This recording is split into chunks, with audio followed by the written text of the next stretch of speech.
All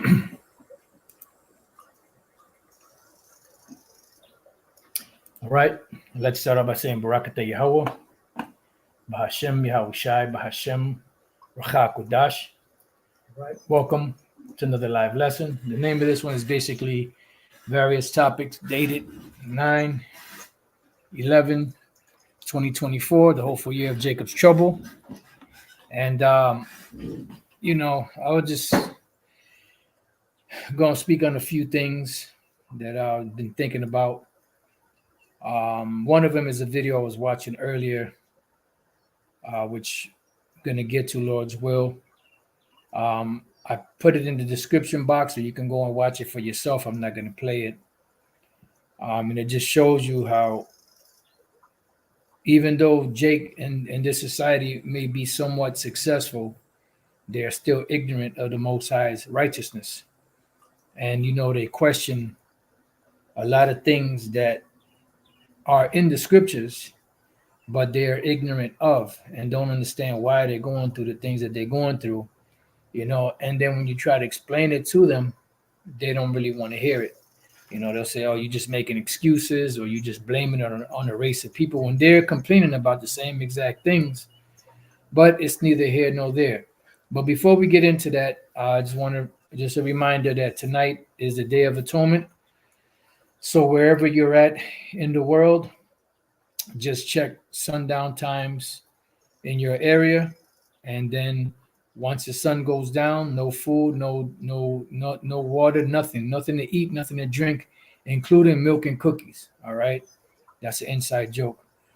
So just remember that 24 hours you'll be afflicting your souls. You'll be fasting to Yahweh Bashem Yahushai, asking for forgiveness. And that's pretty much what we'll be doing, asking for forgiveness and praying to the Lord, to have mercy upon us, especially in these times that are coming, because they're going to get bad out here. So when tomorrow comes, what you do is you check sundown times in your area, and when the sun goes down, that's when you can start eating again. Those of you brothers that are veterans in it, and some of you sisters that may have been doing it for a while, you already know the deal.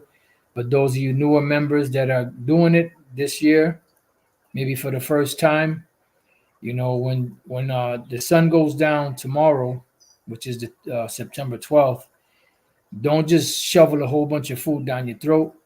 Start off with drinking some water. Give your body time to, reacclimate to eating.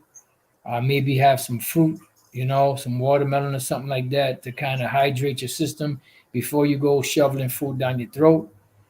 Because if you start doing that, you're going to shock the body, and you don't want to do it that way. Make sure you're drinking water, or eating some type of fruit to kind of help open up your stomach and get your hydration going before you start shoveling a whole bunch of food down your throat. So we find this Day of Atonement in different places in the scriptures. Leviticus 23 is one of them. You could go to Deuteronomy. I'm not sure the exact chapter, but you'll find it also there. So Leviticus 23 and 26, and Yahweh Bashem Yahushai spake unto Moses, saying, also on the 10th day of this 7th month, there shall be a day of atonement. So tonight would be the 9th month at evening. I'm sorry, the 9th day at evening, which begins the 10th day. So we start evening to evening. Remember, our days don't start, when you get up in the morning at 6 o'clock in the morning. Our days start in the evening. When you read Genesis 1:1, when the powers, Yahweh Shai and the angels were creating everything, it says in the 5th verse, and the powers called the light day, and the darkness he called night, and the evening and the morning were the first day. So our days start in the evening. When the sun goes down, that's the beginning of a day. The sun comes up, that's the next day. Then when the sun goes down, that's one day, from evening to evening. Sundown to sundown, that's one day. That's how we keep our days. Okay? So going back So also on the 10th day, back in Leviticus 23:27, also on the 10th day of the 7th month, there shall be a day of atonement. Now, day of atonement is, day is Yawam, atonement is Kapar. Yawam Kapar, day of atonement. Amalek calls it Yom Kippur. It's Yawam Kapar, day of atonement. You can see it right. Yawam Ha Kapar Yom. Why is it Yom? Yom is plural. Atonement is not just an atonement for one person, it's the atonement for the nation. All right. So Yawam Ha Kapar Yom, day the atonement, or day of atonement. When we look up the word atonement, what does it mean to atone for something? It means you're making it right. Kapar, atonement, doesn't really say much. Kapar here, the root word, atonement, purge, reconciliation, to reconcile. So this is how we reconcile back with our power for all of the past sins of this past year, is by afflicting our souls, not eating, and that'll help bring back forgiveness, as you see there, forgive, purge away, pacify. Because remember, when the Lord says He's merciful, the Lord is merciful, but He's not just going to be merciful just for no reason. He's gonna extend mercy, and those that obey, listen, and do what He says, He'll have mercy on them. The ones that don't obey, wrath comes upon them. All right. So the Day of Atonement is a way for us to get, into better graces of Yahweh Bashem Yahushai. All right. So let's just go to the word atone and let's look that up. Atone, make amends or reparation. See, for what? For the sins of the previous year. Now, technically, we don't have to do this because Yahushua already covered it, but we're doing it as a faith thing, and also to show the Lord Yahweh Bashem Yahushua that we still honor and venerate this day, because this is something that was set up to take away the sins of the high priest and all of the nation of Israel at that time. Okay, so then let's look up the word amends.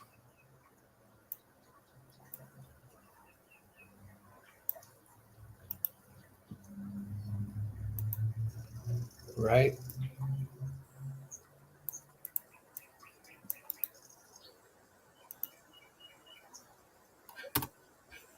Amend, make minor changes in the text. Okay, that's one thing.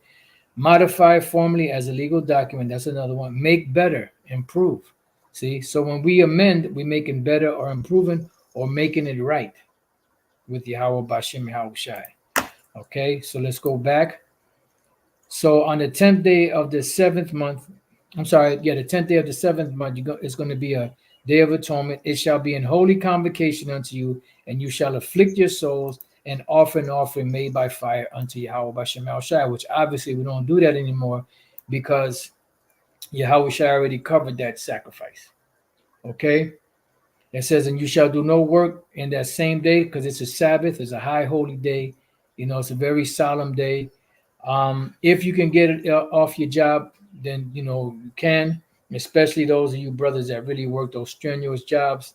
It'd be nice if you could take the day off, but if you have to work, if you can't take the day off, then you got to do what you got to do. Just pray to Yahweh Bashem Yahushai and just be careful out there. For it is a day of atonement to make an atonement for you before the Lord Yahweh Bashem Yahushai your power. All right, it says, for whatsoever soul it be that shall not be afflicted in that same day, he shall be cut off from among his people. Now, you had these clowns years ago and others, but I don't remember exactly who they were, but they were, I believe they were a part of Great Millstone, and they broke off because they didn't want to fast, lazy, no discipline having bums. That didn't want to, fast, so they were making excuses. No, the afflicting your soul doesn't mean you got to fast, it just means you afflict your soul. You don't have to fast, you can eat, and we, through the Spirit, Yahweh Bashem Al Shai allowed us to cut them with the scriptures. Then they try to get back, but it was too late. So when we go to Isaiah 58:1, it says, "Cry aloud, spare not, lift up thy voice like a trumpet." Meaning, when we go out there and teach, we're supposed to yell out, at the street corners, and blow the trumpet and show my people their transgression and the house of Jacob their sins, right? Because Jake is going off, and this is the reason why the Lord is going to judge Jake. So we let them know, look, you better get yourself together before the Lord comes and destroys you. And the ones that take heed, beautiful. And the ones that don't, they're going to suffer the wrath of Yahweh Bashem Yahushai. Yet they seek me daily and delight to know my ways. Right? Because you do have those Jakes out there that have the zeal of the Most High, but not according to knowledge. And when you show them the way, they don't want to accept it. They go about to establish their own righteousness. And the ways of the Lord are in the scriptures, but they don't want to hear the scriptures. You bring out the scriptures, they want to fight you, they want to shoot you. They may stab you, inside joke. But it's the truth. It says, as a nation that did righteousness, right? So Jake, that holier than thou spirit, act like they're holier than thou, like you can't tell them nothing. They know everything. Every time you bring out something, they just know everything. And then they try to justify their wickedness by saying that the laws are done away with. And forsook not the ordinance of their power. They ask of me the ordinances of justice, and we give them. The Lord has given them the ordinances of justice by the mouth of the prophets, by us. We out there. They take delight in approaching to the Most High. Wherefore have we fasted? And what is a fast? A fast is a dry fast, when you don't eat or drink anything for a period of 24 hours. The word for fast is tazawam. And when you wake up in the morning, right, when the first meal that you eat is called breakfast. Breakfast breaks down to break fast. You're breaking the fast because for a period of, whatever time, 8 hours, 10 hours, 12 hours, however long you didn't eat from the night before, you're breaking the fast with this meal. All right. So that's what it means to fast, not to eat. It says to abstain from food, fast. Okay. So when you abstain from food, right? So it says, wherefore have we fasted, say they, and thou seest not. So what did they do? They abstain from food to fast to the Lord, and they say the Lord don't see. Wherefore have we afflicted our soul? How did they afflict their soul? By not eating. Because when you don't eat, although the spiritual part of us is heightened, the flesh is not happy because it's hungry, it's thirsty, so it's like a constant battle. You're thinking about food, you're thinking about how many hours got left before the sun goes down so we could eat, but then the spiritual is gaining more traction. It's getting more, it's getting closer to Yahweh Bashem Yahushai. Your thoughts are more lucid, more clear. You see, it says, matter of fact, let's look up the word afflicted. Aina, which means to deal hardly with or harshly. Like when you are like in the sense of graping, this is a word that's used. It's to take by force. But in this case is to be occupied, be busied with, to afflict, oppress, humble. See? So it depends on the context, because when you go down to the concordance results, you have different, scriptures that give you the different forms of affliction. All right. And one of them should take you to the book of Deuteronomy 22 and 29. See, this is a different, that's why it says humbled here. Others, it says afflict. All right. And Deuteronomy 22:24, it speaks about, because he hath humbled her, meaning he graped her. She screamed. That's the same word. The word humbled here in Deuteronomy 22:24, right, is talking about a man graping a woman that is either married or engaged, right? There's two different penalties, which both are the same penalty, or two different instances. So the word humbled there, when he graped her, he would be put to death because she was his neighbor's wife. So he will be put to death for graping her. Now, the same word for humbled is used in the 29th verse, dealing with a woman that was not married, that was not betrothed. She wasn't engaged, she wasn't married, and he took it. So this is the penalty. He would have to pay the father 50 shekels of silver. He would have to marry this woman, and he could never put her away. That was the penalty. Monetary damage and staying with that woman for life, no matter how much hell she gave him. Okay? But these simps out here, the Israelite simps, they say, that we are rapists, and all we did was show them out of the scriptures what the word here means. And when you go to the different translations of this particular law, in some cases, it's going to tell you grape. Matter of fact, let's get that real quick. Let's go to, let's see what the NLT says.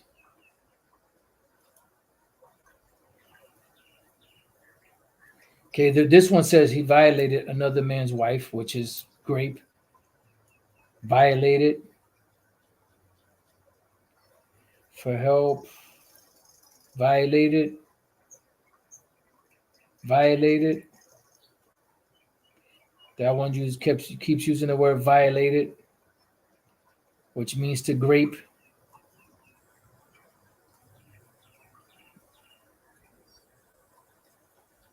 Yeah, because that was a violation against the brother. Humbled. Humbled. Humbled. Humbled. Humbled. Here it says humiliate in the Latin.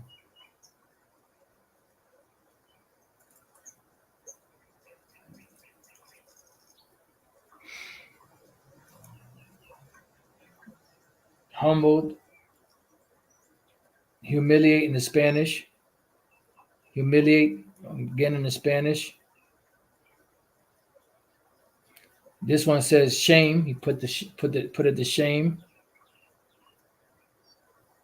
And this one here, violó, to violate. Or another way for violó is rape.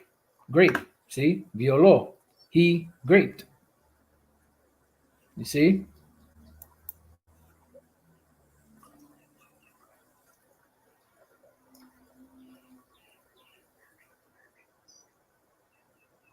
And here it says forced in this particular Spanish version. Sagrada Escrituras, sacred scriptures. Right there. He forced her. Now, when you jump down to the 29th verse, the same word, right? And for some reason, in that one, they didn't want to put the word grape. Okay, violated her. NLT. Violated. Yeah, they used to have the word grape there, but ever since we've been going over it, I guess they changed it. Now let me see the 28th verse.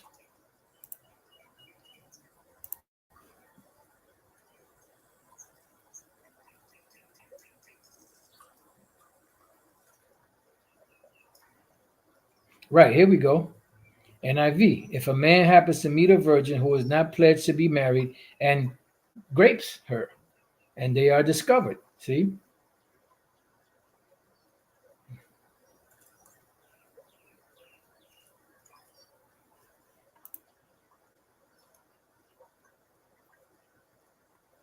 Lays hold on her, the word thapash.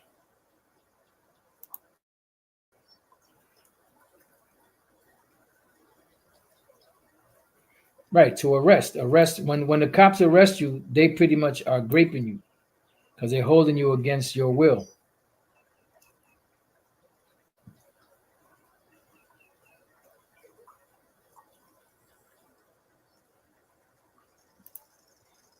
And that's all we did was just show you a law where where that happened.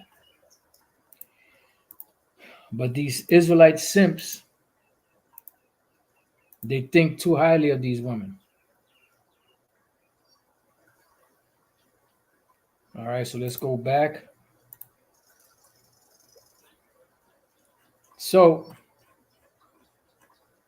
in the case of the word Ainah in the book of Isaiah, chapter 58, And verse 3, wherefore have we afflicted our souls, meaning we punished our souls by not eating or drinking. And thou takest no knowledge. Behold, in the day of your fast, ye find pleasure and exact all your labors. And I bet you some of these guys, these other Israelite groups that teach that you can have sex on the Sabbath, they probably have sex on the Day of Atonement. You know, I'm not saying they do. I don't have any proof of it, but I wouldn't be surprised. Nah, brother, that's not afflicting your soul, okay? So you just remember tonight when the sun goes down in your area, where whatever time the sun, the sun down in your area, that begins your fast. No food, no drinking, no milk and cookies until tomorrow evening, tomorrow night when the sun goes down again. That'll complete a 24-hour period. Now, this video here is a video that was put up by GMS Dedication. That's the brother Shaquat out of the Mississippi camp. And this is just a video of different clips of Jake complaining of how when you get into corporate America, the so-called black man, the Israelite man, so-called black man, is given a hard way to go. He experiences a lot of racism, and he eats a lot of shit because things that he would put up with on these jobs, he would not put up with in the streets. And it takes every strength within them to not go upside these devils' heads. Because they know if they do that, they're going to get arrested, they're going to lose their job, they're going to have a bad blot, because now they're going to have a criminal record for that.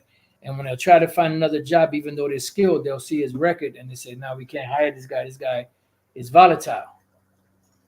And then one thing that Jay keeps repeating over and over and over again is, I'm talking about the tribe of Judah, is we got to come together as a community and we got to pool our monies together and build our own businesses.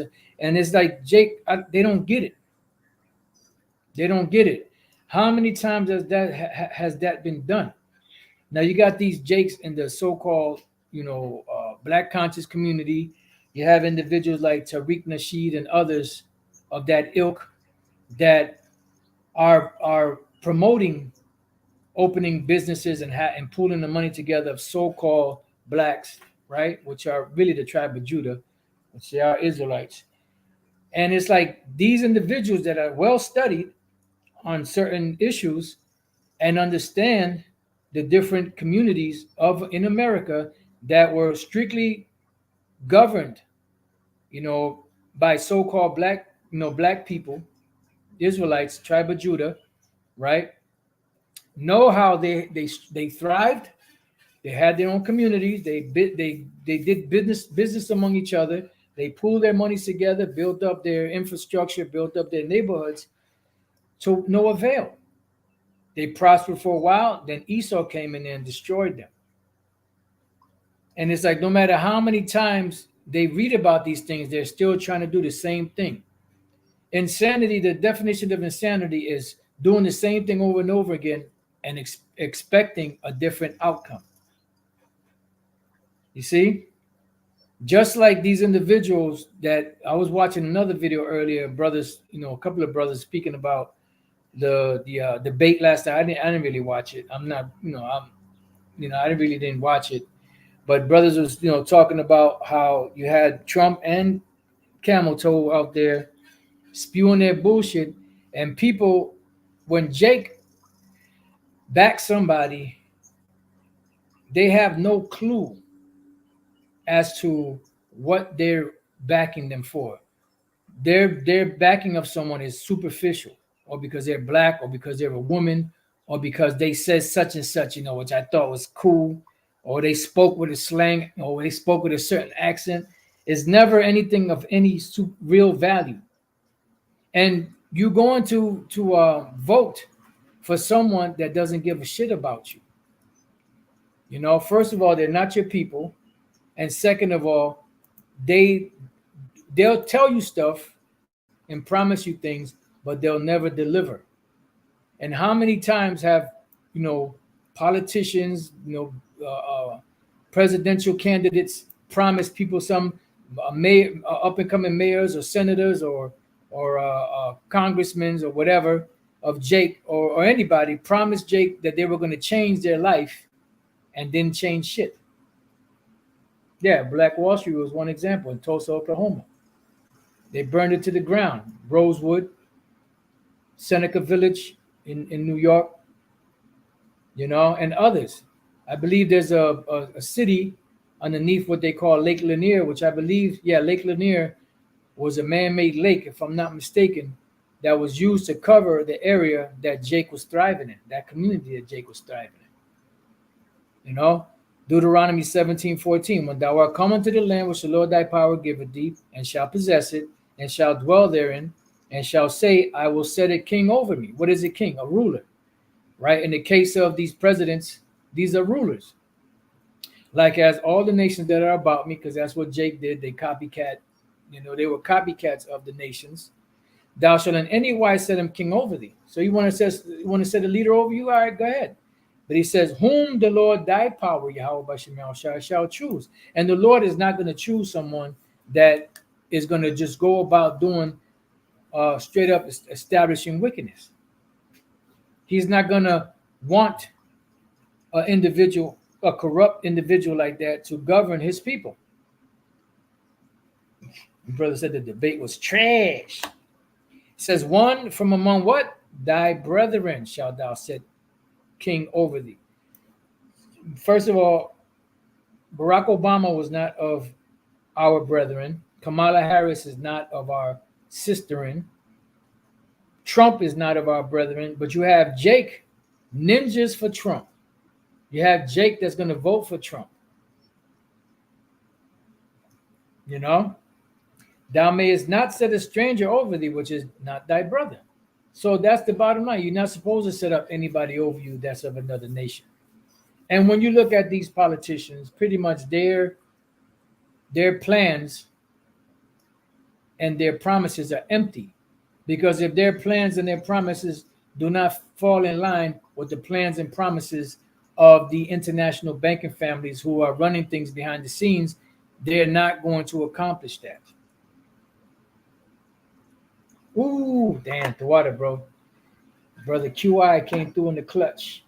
It's called Oscarville, the city under Lake Lanier. The water.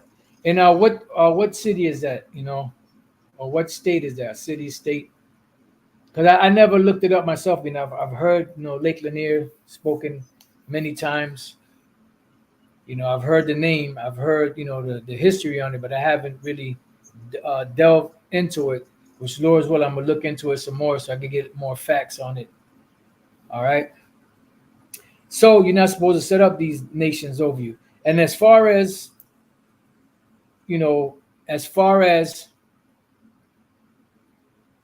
prospering in this current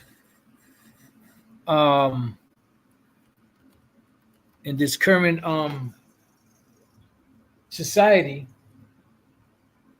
you have to understand that we are under curses. We are under the curses of Yahweh Bashim Yahushai. So we're only going to get so far. Matter of fact, something else came to mind. Let me get that.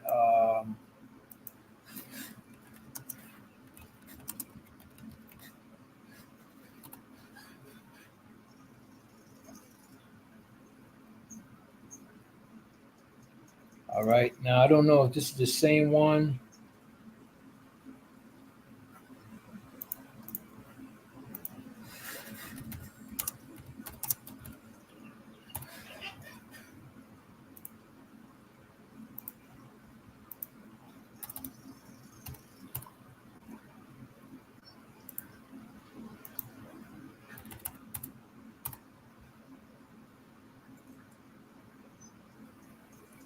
Just bear with me 1 second.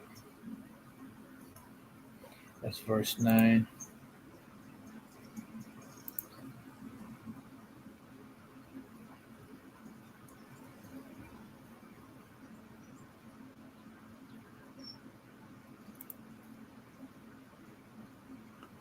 All right.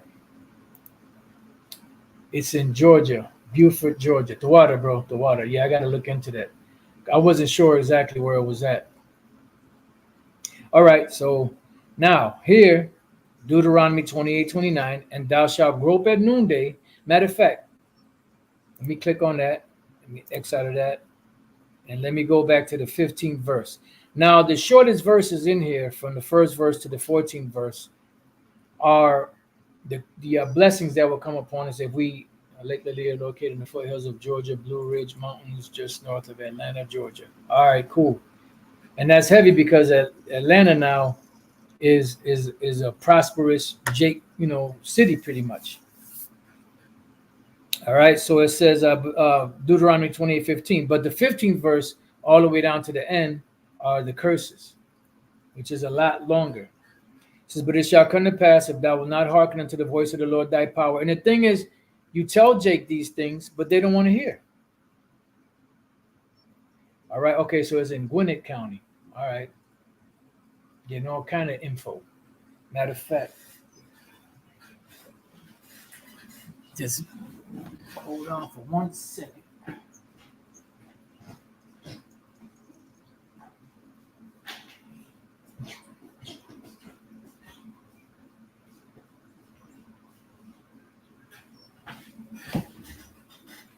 I'm gonna take a picture of this so I can have it for later. Notes on down. Is it okay that I started my fast at 12 a.m. today till 12 a.m. tomorrow? No. You got to wait till the sun goes down. You can't do that. You can't establish your own righteousness, brother. Sundown to sundown. It's not, it's just like keeping the Passover. Well, I feel like I want to keep the Passover in July. I'm not going to keep it at the regular time. I'm going to keep it in July because that's what I feel like I should do it that way. No, you got to do it according to the scriptures, evening to evening. When the sun goes down when the sun goes down. Sun goes down tonight, at whatever time it goes down. It might go down around 8 o'clock in your area, all the way till tomorrow, 8 o'clock.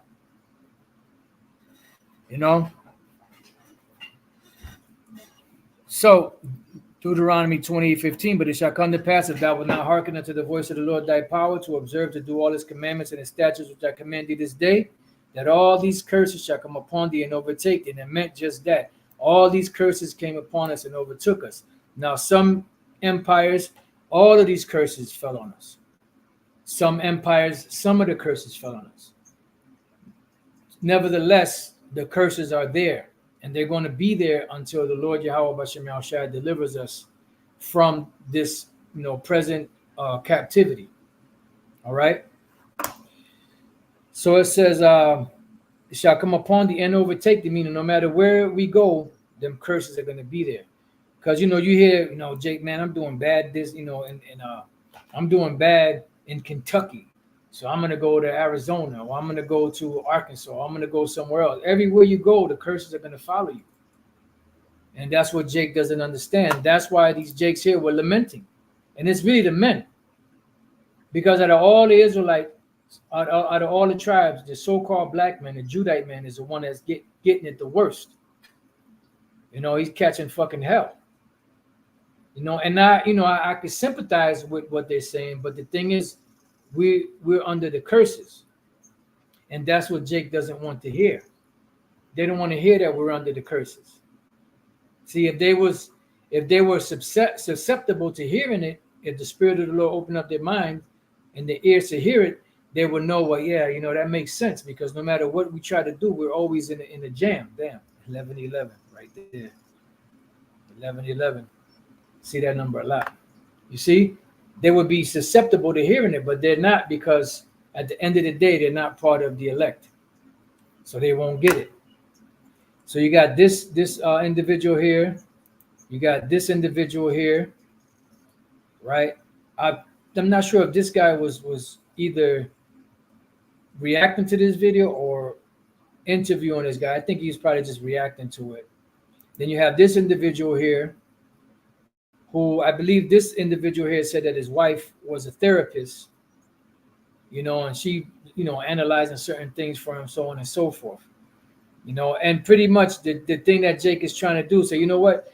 I'm going to leave these different jobs and I'm going to start my own business for my own sanity, which is cool, but you're only going to go so far. See, Jake is thinking, okay, I had you don't think many Israelites way before you, even before you were alive, had the same thought in mind? Let's pool our money together. Let's get our money together. Let's build our own. Let's keep it among ourselves. Let's build up our community. Let's build. But it's not going to work. We're under curses. You're only going to go so far. So it says, curse shall not be in the city, and curse shall not be in the field. So in the city, any city in America where you have Israelites are cursed. You may have some that are exceptions to the rules, but nevertheless, the bulk of the Israelites are under these curses. And even the ones that are well-to-do, they're still in subjection under Esau for the one of all things. Because even if they own the home, they still got to pay taxes on the land. They still got to pay for electricity. They still got to pay for they still have to buy food from these different supermarkets. And even if they grow their own, they got to get the seeds from somewhere. You see? You shall go to this man for the one of all things. Cursed shall be thy basket and thy store. What is your basket? Your pocket. The money that you have available is cursed. And thy store. What is your store? This represents your bank account. You're only going to go so far. And it goes on and on and on. Now, I want to jump down to the 29th verse. And thou shalt grope at noonday, as the blind gropeth in darkness. Right. Why are you going to be groping at noonday? Because you're going to be lost. You're not going to understand why. You're not going to have the answers that you need to get you through. That's why it says in the book of Romans 11 and 7, it says, what then? Israel have not obtained that which he seeketh for. They're seeking for salvation. They're seeking for answers. They're seeking for the reasons of why they're going through what they're going through. And the Lord is providing them. But a lot of them are just pushing it away, not listening, not accepting it, scoffing at it, mocking at it. They will consider every other possibility except for what the scriptures say. Then they have the nerve to say that they believe in the Most High. What then? Israel has not obtained that which he seeketh for, but the election have obtained it, and the rest were blinded. So these individuals like this, they're blinded. Now, are they sincere? I could look at these men's face, and I could tell you, yeah, they look very sincere. They all look sincere. They all have this sincere look on their face and that concern, of the hardships that they're going through, and the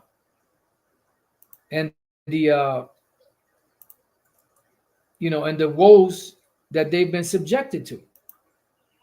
But at the end of the day, they don't have the answers because the Lord didn't give them the answers, because the Lord blinded them. Because if they had the answers, they will come to the conclusions and look, we're only going to go so far, so let's do the best that we can just to get through until the Lord delivers us. So it says, and thou shalt grope at noonday as a blind gropeth in darkness, and thou shalt not prosper in thy ways. The Lord means what he says. You're not going to prosper. We're only going to go so far. We're not going to prosper. Why? Because the chips are stacked against us. Tazalach, especially the tribe of Judah, to rush, to advance, prosper. See, you're not going to advance. You're not going to prosper. Why? Because that is a direct curse. Why? Because we forsook Yahweh Bashem Yahushai, and Yahweh Bashem Yahushai forsook us. Joshua chapter 1, verse 8. This is an oldie but goodie. Let me wipe the dust off of this. All right. Joshua 1 and 8. This book of the law shall not depart out of thy mouth, but thou shalt meditate therein day and night, which Jake is not doing. And that thou mayest observe to do according to all that is written therein, for then thou shalt make thy way what? Prosperous. And then thou shalt have good success. But If we didn't follow the instructions, we would not have good success. We would not prosper. Let's see what the word for prosper here is. Same word, tazalach. To prosper. To rush, advance, prosper, make progress, succeed, be profitable. See? So here in this instance, it uses the same word, tazalach, but there is another stipulation there. The word, let's find the word tazalach. Tazalach, tha, when it's not connected to a word, is thou or you or thee. Okay, like when you look at the Ten Commandments, la'atha ratazach, la'atha, aina, la'atha, is not thou covet, not thou kill or murder, not thou. So tha is nowhere. Is thou, and tazalayach is prosper. And what do we have here? Wa is and, la'a is no, and no or not thou prosper. So you will not prosper. Thou shalt not prosper in thy ways, and thou shalt be only oppressed and spoiled evermore. Oppressed is, what these men here are going through in this video. And these are not lazy men. I'm sure they're very intelligent. You can't open up a business and be prosperous in the business to a certain degree if you don't have some form of intelligence or some form of, your mind, having your mind together, so to speak. But they lacking the main ingredient, which is the truth. You see? So it says, and thou shalt be only oppressed. That's why they're complaining about who? Esau, which is the main culprit. And unless you constantly being attacked daily by this devil, you're not going to accept that.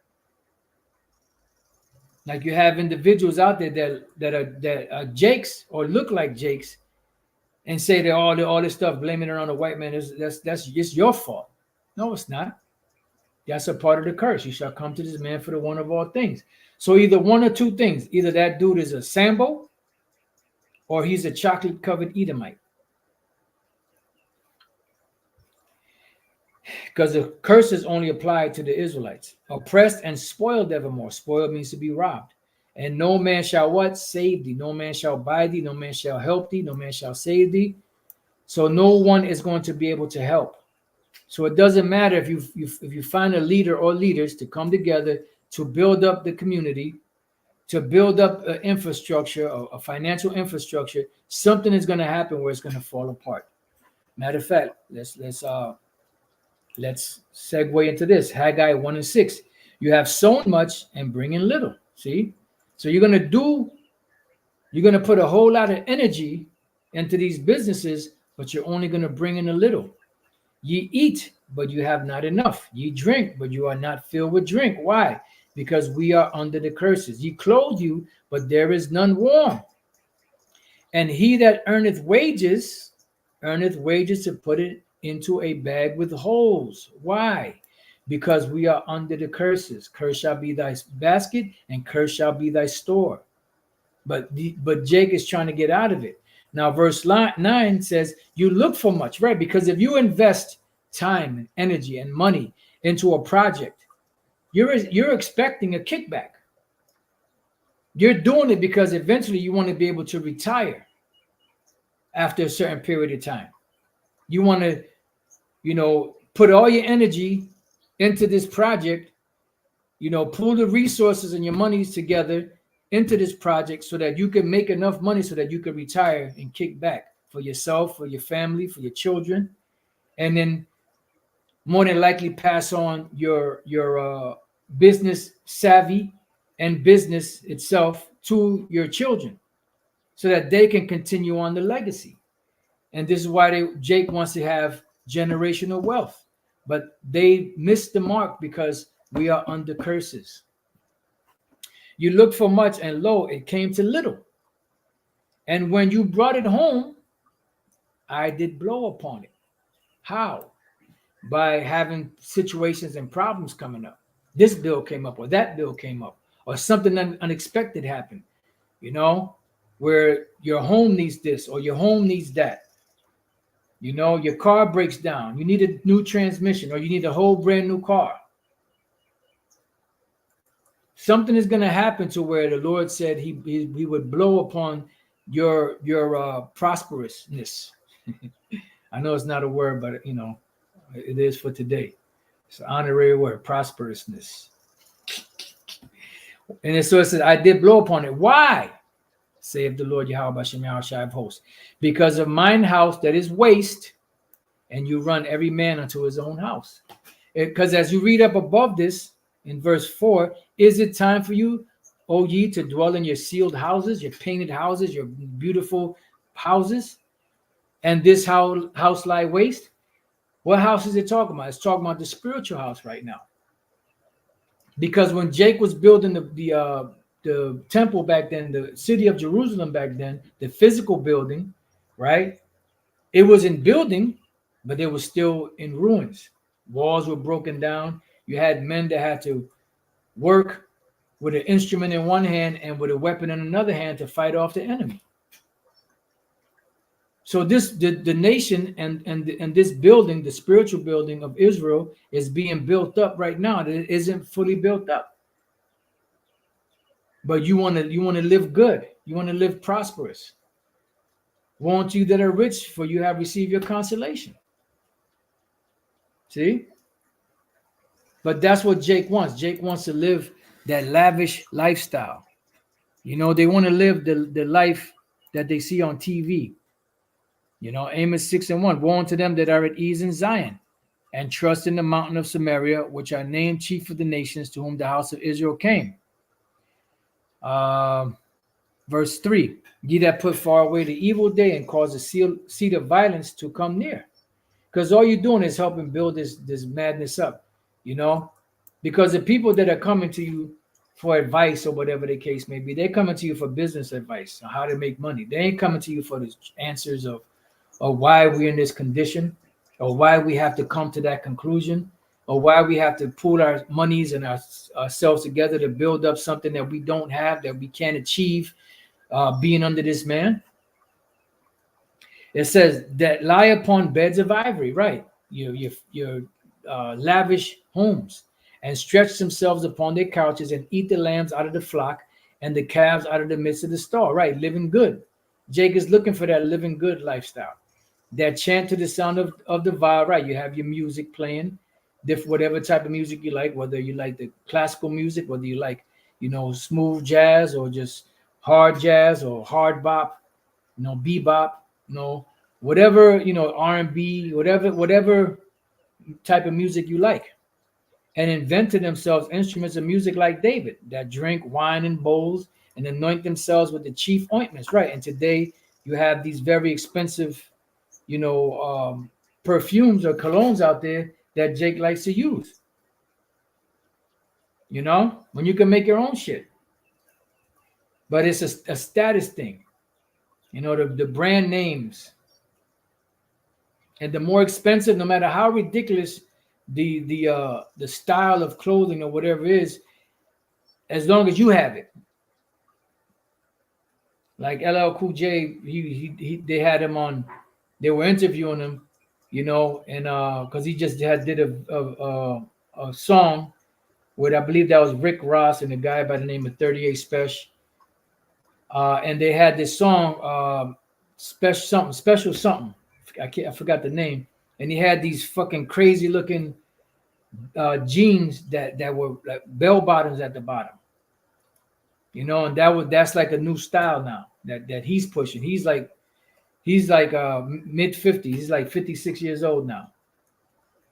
You know, still pushing that type of lifestyle out there. You know, Bottega boots. You know, it's a thing of prestige, and people look at that. Okay, I got to get me a Fendi hat. I got to get a this. Women got to get a Gucci bag or a Fendi bag or whatever, you know, type of bag that's, you know, Burberry her, and you know, all of that, all of these different, you know, high class, or what they consider high class, gear and cars to as they used to say back in the days, keep up with the Joneses. It says, but they are not grieved for the affliction of Joseph. You're not grieved for the condition that Jake is in. All right. So I'm gonna leave you with this scripture in Jeremiah 15:5. For who shall have pity upon thee? Nobody's gonna have pity upon thee, Jake. Not Esau, not the nations. It says, O Jerusalem, or who shall bemoan thee? Or who shall go aside to ask how thou doest? No one is gonna do that. We're under curses. We're suffering because of, because of the breaking of the law, statutes, and commandments. And if Jake would at least take the time to read at least Deuteronomy, the 20th chapter, if they are part of the elect, they would get it. Damn, okay, I understand. Why are we going through what we're going through? It's because of the curses. So with that, yeah, those big ass red boots also. Yep. It's all a status thing. No matter how stupid or how crazy it might look, they just, they as long as they got it, So with that, I pray that you brothers and few sisters have been edified. To the next time I say, Shalom.